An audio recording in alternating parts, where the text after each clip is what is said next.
Live షోకి తిరిగి స్వాగతం. ప్రధాని మోడీకి చంద్రబాబు జగన్లు భయపడి ప్రత్యేక హోదాపై పోరాటం లేదన్న రాహుల్ గాంధీ వ్యాఖ్యలను సమర్థిస్తారా అంటే 68% మంది అవునని, 32% మంది కాదంటున్నారు. ఇక హైదరాబాద్ సంబంధించి మరోసారి చంద్రబాబు నాయుడు గారు వ్యాఖ్యానం చేశారు. గతంలో అది మామూలు నగరంగా ఉండేది, ఇప్పుడు ఆ తర్వాత టీడీపీ హయాంలోనే దానికి ఒక ప్రపంచ స్థాయి తీసుకొచ్చామని వ్యాఖ్యానించారు.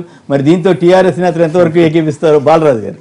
ప్రపంచ నగరంగా తీర్చిదిద్దిండ్రు కాబట్టి ఈరోజు ఇటువంటి దుస్తుల రోడ్లు కానీ, లేదంటే ట్రాఫిక్ జామ్లు కానీ, లేదంటే ఇన్ఫ్రాస్ట్రక్చర్ కానీ ఈ రకమైనటువంటి పరిస్థితిలో ఉంది. ఆ రకమైనటువంటి ట్రాఫిక్ జామ్ ఉంటుంది, అంత మాత్రం అభివృద్ధి అందలేదు. ట్రాఫిక్ ఒకటే కాదు కదా, నీళ్ళ విషయం కానీ, రోడ్లపైన నీళ్లు జామ్ కావడం విషయం కానీ, లేదంటే ఇన్ఫ్రాస్ట్రక్చర్ హాస్పిటల్స్ విషయంలో కానీ, మిగతా అన్ని విషయాలలో ఏది చూసినప్పటికీ విశ్వనగరంగా హైదరాబాద్ను తీర్చిదిద్ది ఉంటే ఈరోజు పాలన మా వైపు వచ్చేది కాదు, మాకు అధికారం వచ్చేటువంటి పరిస్థితి ఉండేది కాదు, చంద్రబాబు నాయుడు గారికి పట్టం కట్టేటువంటి పరిస్థితి ఉండేది. ఇప్పుడు రాష్ట్ర విభజన జరిగిపోయిన తర్వాత కూడా చంద్రబాబు నాయుడు గారు ఎటువంటి విషయం చెప్తా ఉన్నారు, ఎందుకోసం ఇటువంటి పరిస్థితులు నెలకొల్పుతా ఉన్నారు అని ప్రజలందరూ కూడా చర్చించుకుంటారు. ప్రత్యేకంగా మహబూబ్ నగర్, హైదరాబాద్ ఒక విషయమే కాదు, వారు పాలన అందించింది మొత్తం రాష్ట్రానికి. మహబూబ్ నగర్ జిల్లాను దత్తక తీసుకున్నాను చెప్పేసినట్టు చంద్రబాబు నాయుడు గారు ఈరోజు ఆయన ప్రథమ శిష్యుడా లేదంటే అతను బినామీయా ఎవరో తెలియదు, కానీ సీఎం రమేష్ గారు రాజ్యసభలో ఎటువంటి ప్రశ్నలు లేవనెత్తున్నారో మనం గమనిస్తున్నాం. ఇటువంటి పరిస్థితులలో ఇంకా హైదరాబాద్ను మేము తీర్చిదిద్దినాం, లేదంటే తెలంగాణ ప్రజలకు సంస్కృతి నేర్పినాం, తెలంగాణ ప్రజలకు సాంప్రదాయాలను నేర్పినాం అని చెప్పేసి పొద్దున లేపడం అనేది, తిండి వ్యవహారాలు అనుకోండి, మిగతా అన్ని విషయాలు మేము నేర్పినాం అని చెప్పేసి మాట్లాడడం అనేది చాలా హాస్యాస్పదంగా ఉంది. ముఖ్యమంత్రి స్థాయిలో చంద్రబాబు నాయుడు గారు ఇటువంటి మాటలు మాట్లాడడం అనేది చాలా చెడు అనేది భావిస్తూ ఉన్నారు. అదేవిధంగా ఇంతకుముందు మీరు బీజేపీ పార్టీ చంద్రబాబు నాయుడు గారు భయపడుతుందా ఏందనేది ఒక క్వశ్చనే పెట్టింది. ఈరోజు మీరు ఎస్ఎంఎస్ అడుగుతూ ఉన్నారు, ప్రజలు ఏ ఉద్దేశంతో ఎస్ఎంఎస్ పంపుతా ఉన్నారు. కానీ నిజంగా నాకు నా ఒపీనియన్ కూడా ఒకటి ఉంది. ఈరోజు అబ్సల్యూట్ మెజారిటీ కేంద్రంలో పెట్టుకున్న తర్వాత బీజేపీ పార్టీ కొన్ని నిర్ణయాలు తీసుకున్నటువంటి విషయంలో ఎందుకు వెనుకడిగేస్తుందో, ఎందుకు ద్వంద్వ వైఖరి అవలంబిస్తుందో అర్థం కానటువంటి పరిస్థితి. ఓటుకు నోటు విషయం మీరు ఎన్నిసార్లు మాట్లాడినా కానీ పెద్దలు ఇంద్రసేనారెడ్డి గారు దాటవేస్తున్నటువంటి పరిస్థితి. అక్కడ స్టింగ్ ఆపరేషన్ గురించి ఏమో ఒక రకమైన వాయిస్ ఇస్తుంది బీజేపీ పార్టీ, ఇక్కడ స్టింగ్ ఆపరేషన్ గురించి ఏ రకంగా ఏం మాట్లాడాలనో స్పందించలేనటువంటి పరిస్థితి ఉంది. పూర్తిగా మెజారిటీ ఉన్న సందర్భంలో, చాలా సందర్భంలో తలసాని శ్రీనివాస్ యాదవ్ గారి గురించి చర్చ మొదలు పెడతారు. రకరకాల మాది డిఫెన్స్ అయినప్పటికీ పూర్తి మెజారిటీ పార్లమెంట్ లో ఉంది. నిజంగా చట్టాలు తీసుకొచ్చే ఉద్దేశం ప్రధానమంత్రి మోడీ గారికి, చంద్రబాబు నాయుడు గారి మద్దతుతో పాలన కొనసాగుతలేదు కేంద్రంలో, లేదంటే ఏ ఇతర పార్టీకి డిఫెన్స్ లో పడే అవసరం లేదు. ఈరోజు అటువంటి ఇబ్బందులు మేమేం లేవు. శ్రీనివాస్ యాదవ్ గారు చెప్పాలి కదా, స్పీకర్ గారు చేసేటువంటి పరిస్థితులు మా ప్రభుత్వం కానీ మా ముఖ్యమంత్రి గారు లేదు.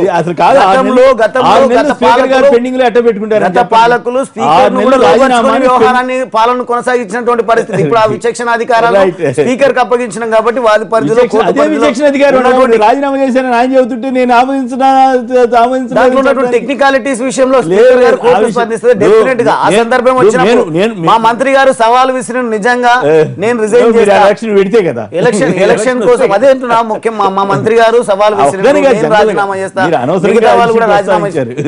అసలు అనవసరమైన విషయం కాదు అదే. ఒకవేళ మా విషయం శ్రీనివాస్ గారు మీరు ఒక విషయాన్ని గమనించాలి, ఒకవేళ ఇది పార్టీ ఫిరాయింపులు తప్పే అయితే చట్టాలు తీసుకురావాల్సినటువంటి గురుతరమైన బాధ్యత కేంద్ర ప్రభుత్వం. అబ్సల్యూట్ మెజారిటీ ఉంది. కేవలం ఒకటే మాట చెప్పి మోడీ గారు అధికారంలోకి వచ్చిండ్రు. మోడీ గారు అవినీతి నల్లధనాన్ని వెలికితీస్తా అని చెప్పేసి అధికారంలోకి వచ్చినటువంటి మోడీ గారు ఇటువంటి అవినీతి జరుగుతున్నటువంటి సందర్భంలో ఇక్కడ మేము ఏసీబీ స్టింగ్ ఆపరేషన్ చేస్తే దాన్ని ప్రభుత్వం పైన నెట్టే ప్రభుత్వ ప్రయత్నం చంద్రబాబు నాయుడు గారు ఇక్కడ ఉన్నటువంటి తెలుగుదేశం బీజేపీ పార్టీ నాయకులు చేసినప్పుడు ఇంటర్ఫియర్ కావాల్సినటువంటి ప్రధానమంత్రి గారు ఇంటర్ఫియర్ కాకుండా అక్కడ జరిగి ఇంతకుముందు మనం మాట్లాడుతున్నటువంటి విషయాలు కూడా ఫోన్ ట్యాపింగ్ మీరు లెటర్ ఇచ్చారు, కంప్లైంట్ బేస్ చేసుకొని ఏసీబీ ఫోన్ ట్యాప్ చేయడం జరిగింది.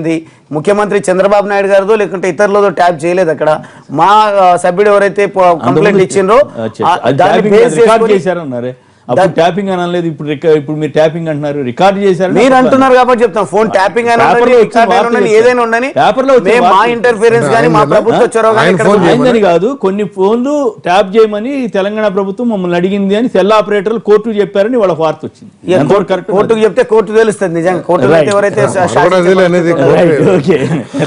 ఈ రకమైనటువంటి పూర్తి అధికారం ఉన్న మెజారిటీ ఉన్న తర్వాత నిర్ణయాలు తీసుకునేటువంటి దశలో పారిపోవడం మంచిది కాదనేది అనేది మాత్రం నా ఉద్దేశం. రైట్, ఇంద్రసేన రెడ్డి గారు స్ట్రింగ్ ఆపరేషన్ చేసినాం మేమని వారే చెప్తున్నారు. అది వేరే.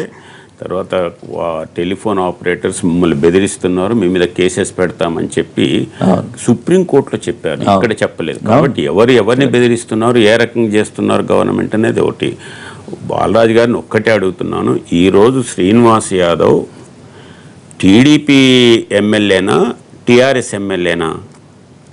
అతను ఎమ్మెల్యే గారు రిజైన్ చేసిండ్రు, యాక్సెప్టెన్స్ అనేది స్పీకర్ గారి పరిధిలో ఉన్నటువంటి విషయం. తెలివైన సమాధానం చెప్పారు. ఓకే, వారు ఎమ్మెల్యే కాదు, వారు ఎమ్మెల్యే కాదు.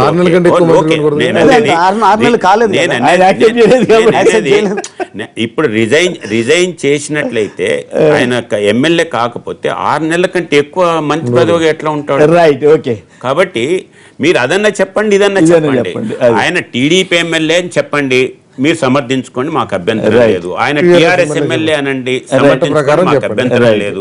లేదు ఆయన ఎమ్మెల్యేనే కాదు అని అనండి, అప్పుడు రాజ్యాంగాన్ని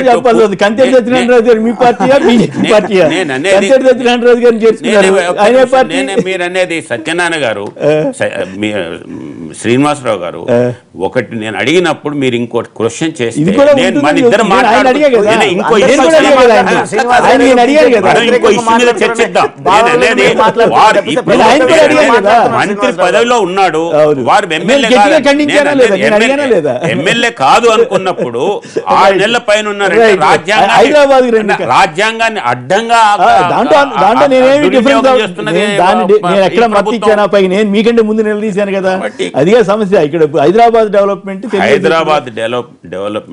హైదరాబాద్ విషయంలో చంద్రబాబు నాయుడు గారు 4-5 రోజుల కింద ఏదైతే మాట్లాడారో అది పూర్తిగా అసందర్భమైనటువంటిది, అవాస్తవమైనటువంటిది. ఇండివిజువల్గా ఇంద్రసేన్ రెడ్డి నిద్రపోతుంటాడు, లేవాడు, నేనే లేపాను అని చెప్పు, తప్పు లేదు. ఇండివిజువల్ ఎవరి మీద నన్ను కోపం ఉంటే అనొచ్చు, కానీ సమాజాన్ని అందరినీ కలిపి అనటం ఏదైతుందో అది సరి అయినటువంటిది కాదు. ఆ స్థాయిలో ఉన్నటువంటి వ్యక్తి ఆ రకంగా మాట్లాడతారని నేను ఎక్స్పెక్ట్ చేయలేదు, అది పొరపాటు.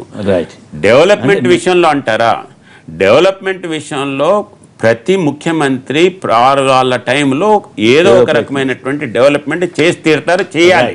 ఉదాహరణకి చెప్పినట్లయితే బూరుగుల రామకృష్ణారావు ముఖ్యమంత్రిగా ఉండే, బూరుగుల రామకృష్ణారావు గారు ఏం చేసిందంటే మనకేం కనిపించదు, కానీ ఆరో చరిత్ర గనక తీసినట్లయితే తెలంగాణలో ఉండేటువంటి గ్రామాలలో విద్య నేర్పాలని చెప్పి ప్రాథమిక పాఠశాలని ప్రోత్సహించినటువంటి వారు.